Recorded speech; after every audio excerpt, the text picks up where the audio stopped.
Кузманов. Господин Кузманов, на линия ли сте вече? Здравейте, господин. Здравейте. Много ми е приятно. Заради обстановката с блокадата се налага да се чуваме по скайп. Така както разбрахме, от няколко седмици се занимавате с изключително благородна кауза. Помагате на културни дейци в Пазарджик, които минават през финансови затруднения заради карантината. Както знаем, Министерството на културата предложи компенсации само на актьорите и то не на всички.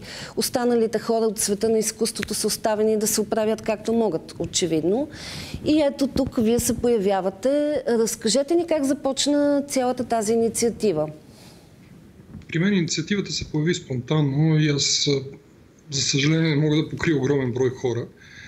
Но се опитвам да помогна на такива, които са зад сцена или такива, които са малко позабравени.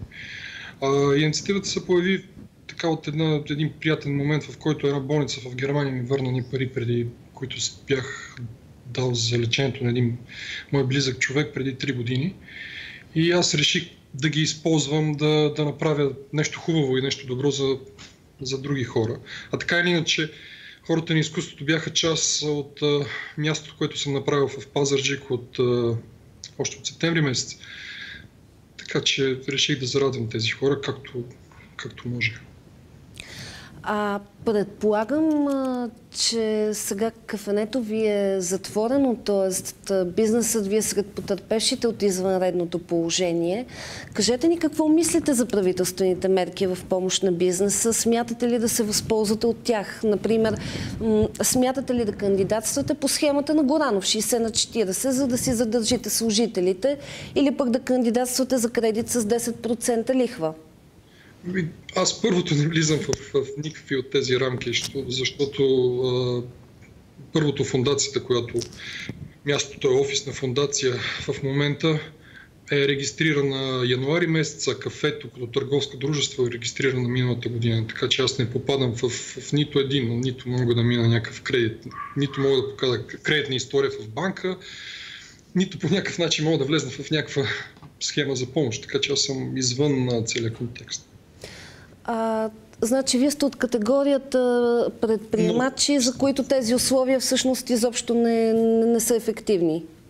Да, аз съм в категорията първа година от бизнес, така че аз не влизам в нито една категория за помощ или за каквото и да е. В интерес на истината, аз имам и бизнес и в Англия, и бизнес тук. Бизнесът в Англия финансира цялото нещо, но инвестицията ми миналата година е била на 30 000 лева и целта ми е била за социален бизнес, който да инвестира след това печалбата в обществото. Добре, колко време можете според вас да издържите с бизнес под карантина, така да се каже? Притеснява ли ви, че извънредното положение може да бъде удължено? Как да не ме притеснява? Разбира се, че се притеснявам, но в крайна сметка няма да е първият бизнес, който съм загубил, така че човек, който започва да се занимава с бизнес, може би първото нещо, което трябва да разбере, че може да го загуби в един момент. В интерес на истината сега всички сме в това положение. Не е само тук, не е само за мен, не е само в България, е по цял свят. Така че единственото, което ми се иска на мен е нещата, които се случват в България, да се кутат в нещата, които се случват навън и се случват в други страни и на други места.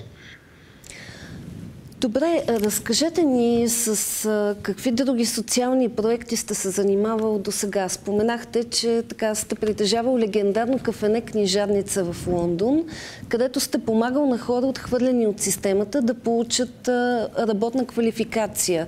Раздавал сте книги, храни, напитки за бездомните. Как започна всичко? Всичко може би започна преди Англия, всичко започна в Канада. Аз не съм живял в България от доста време. Аз в крайна сметка се чувствам даже тук като чужденец, защото всичко уча на ново. Аз съм излезъл на 24 години от България, заминал съм за Канада. Първата ми работа, която имах там, бях в университет и преди да в университета работех в един социален център. Работех с имигранти, с деца имигранти, семейства и беше невероятно преживяване. Може би оттам ми е останала тая любов към това да си сред хората и да правиш нещо добро за хората. А пък и оттам може би ми идва и модела за социален бизнес, защото точно до вкъщи имаше една малка библиотека от 2 стаи и къща, която е направена на библиотечка. И тогава се замислях, смисъл, нали, че в крайна сметка тази къща някой е дал, за да се направи тази библиотека. И така, в един момент отвах в Лондон. В Лондон започнах да се занимавам в бизнес, но това, което исках да направя, е да направя нещо, което бях виждал преди това и нещо, което щеше да ми доставя също удоволствие, което бях изпитал. Проектът ми в Лондон беше първоначално за център, който да помага на българи, които пристигат в Лондон, с безплатно счетоводство, безплатна юридическа помощ. Същото нещо съм виждал в Канада, между другото. И имам желанието един ден да го направя тук и в България. И така. От едното се получи другото. Социалният бизнес, идеята на социалния бизнес е ти да имаш, да, предоставяш социална услуга, да, ти се грижиш за хората, имаш някаква кауза, за която се бориш, но в същото време ти не разчиташ на грантове, ти не разчиташ на финансиране, не разчиташ на бюджет. Вие разчитате всъщност на приходите от собствения ви бизнес, които ги инвестирате в тези социални инициативи. Да. Точно така. И надявам се, че социалният бизнес, защото аз смятам, че все още е доста непознат в България, надявам се един ден социалният бизнес да заработи като компенсаторен механизъм на всичките тези проблеми, защото вие, когато ме попитахте за България и как се чувствам в момента в тази криза, да, смятам, че имаме много проблеми тук.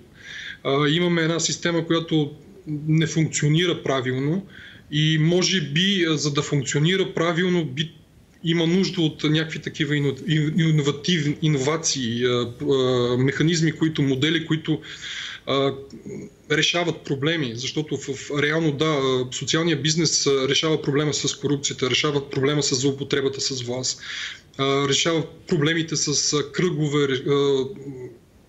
проблемите с... Дори имаме в България има проблем с корупцията в дистрибуцията.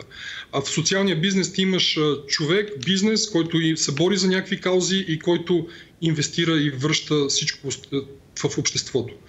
Така че там, да, ти имаш модела, ти взимаш модела от бизнеса, работещия модел от бизнеса, но в същото време ти инвестираш огромна част в обществото. Ти се бориш да растеш, ти искаш да растеш, да ставаш по-голям и да правиш повече неща, но и в същото време искаш да правиш още повече неща за обществото.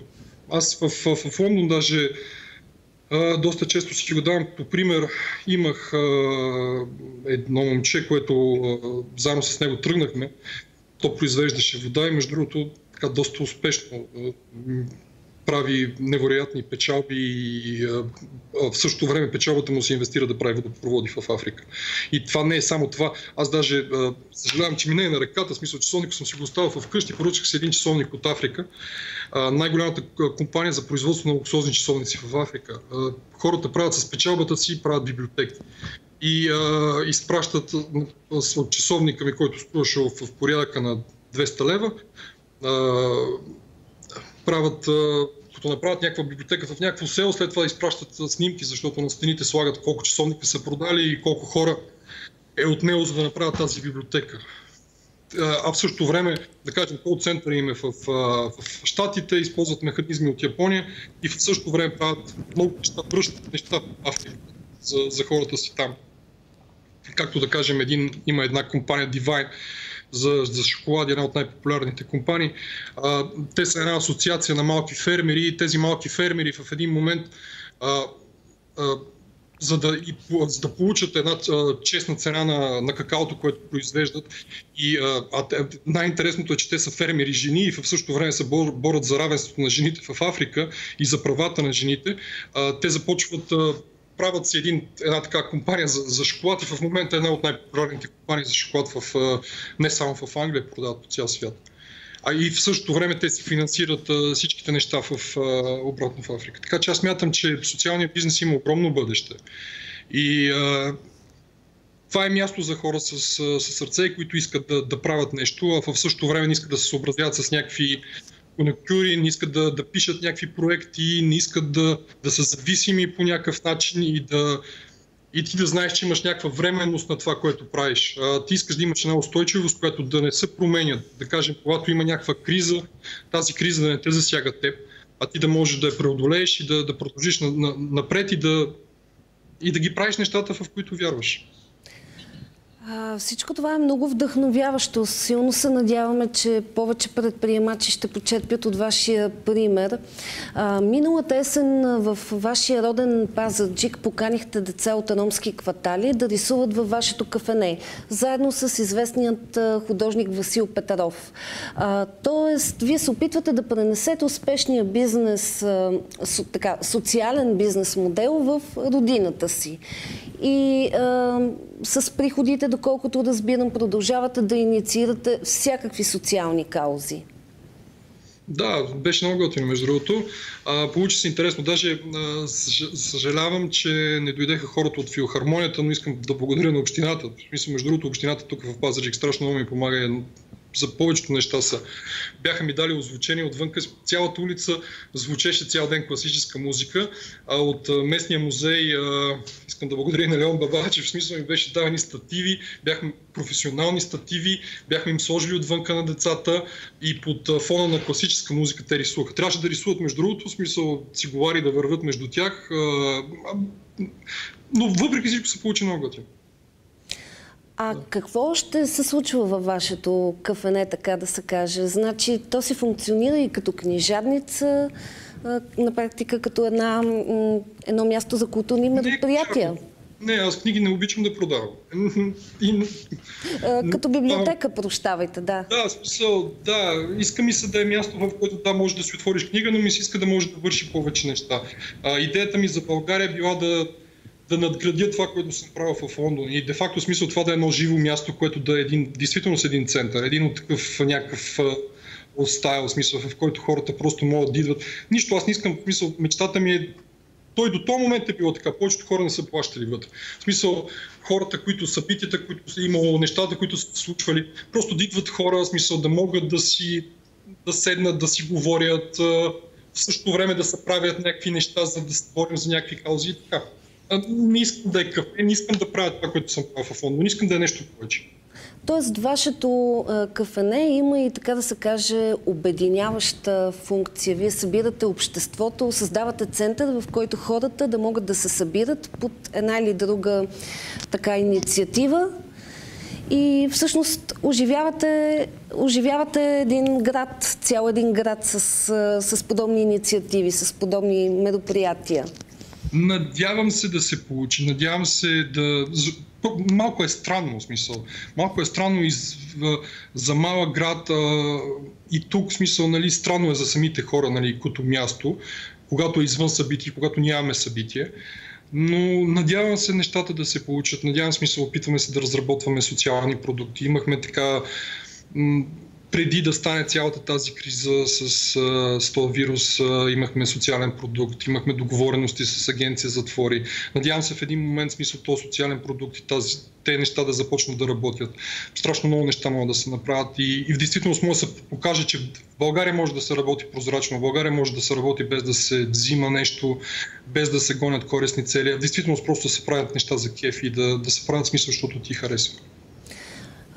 Много ви благодаря за този разговор, господин Кузманов. Беше ми много интересно да науча за тези начинания. Каузите ви са благородни, имат успех в това да помагат на хората. Пожелавам ви да продължавате в същия дух, а когато епидемията отшуми, ще се радвам да посетя на живо вашето кафене. Бъде много приятно. Благодаря ви. Това беше всичко от нас за тази седмица, уважаеми зрители. Останете с Българска свободна телевизия и бъдете здрави!